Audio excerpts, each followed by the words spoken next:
Good evening, YouTube. How are we all doing? So, update number 2 of the demolition.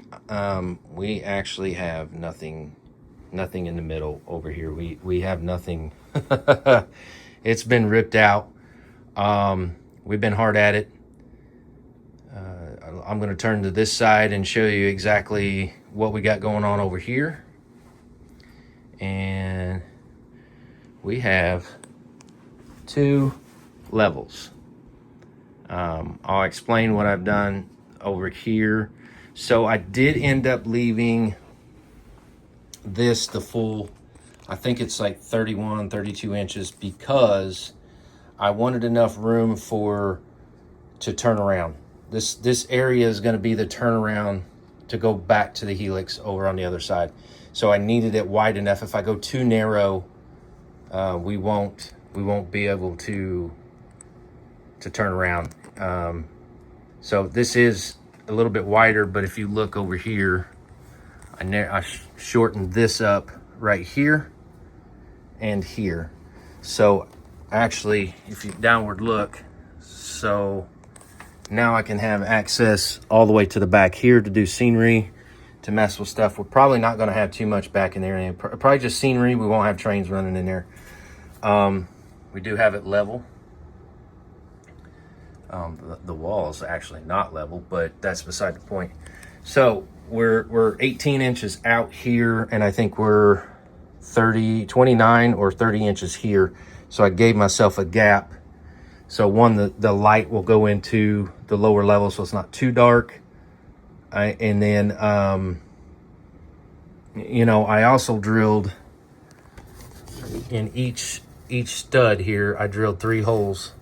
So I'm going to have 1 wire for the bus line, 1 set of wires for lighting, and 1 for turnouts. I don't foresee I need anything else other than that. So I have separate lines, and I can actually keep it nice and tight up underneath the layout. And we're going to paint all this black before we put any foam down or anything like that. So yeah, that's the update today. We have finished demoing all that. We're going to take that backdrop back there, and we're going to go ahead and install it here down low, so this can kind of be done when I set the foam in.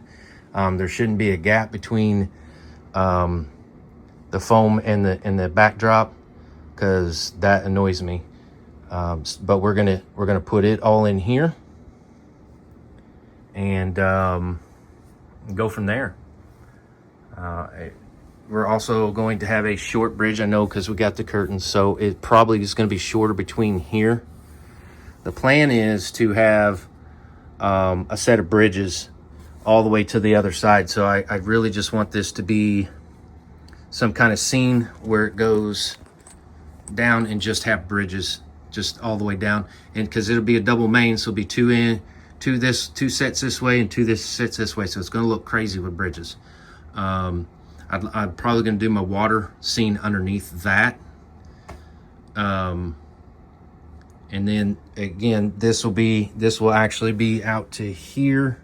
So we got plenty of room, and we're going to have industries and stuff along the way. And we're going to come back along here. On that wall, I'm going to start the incline up. So we'll do a really long stretch. It's kind of hard to see because of my finger. We'll do a really long stretch all the way up to the back of the wall. It's going to be almost like an X pattern. So I'm going to bring this up 4 inches and come down 4 inches. That way my helix doesn't have to be so many turns and so big. And of course, we'll figure that math out when we get there. Right now, we're going to have to get rid of this. I actually need to get some L brackets that I need to get 3 of them, just to give it some more support, because we know when we put weight on here and stuff like that, I don't want it to sag. And I really don't want to post in between, because I really want the scene to look complete and not have something in the center. But if that's what we have to do, that's what we have to do. We'll figure that out as we go. But there's the update of the demolition. It's a little crazy right now, but we're hoping by the end of the week we either going to be running some trains or we're not. So yeah, stay tuned. We get to the other side and start getting them connected. You'll see my vision. I don't have this island right here in my way. Now I can walk to and fro to both sides, no problem. I think I'm going to enjoy that a lot better. So thank you for watching. If you like it, subscribe. And y'all have a good night.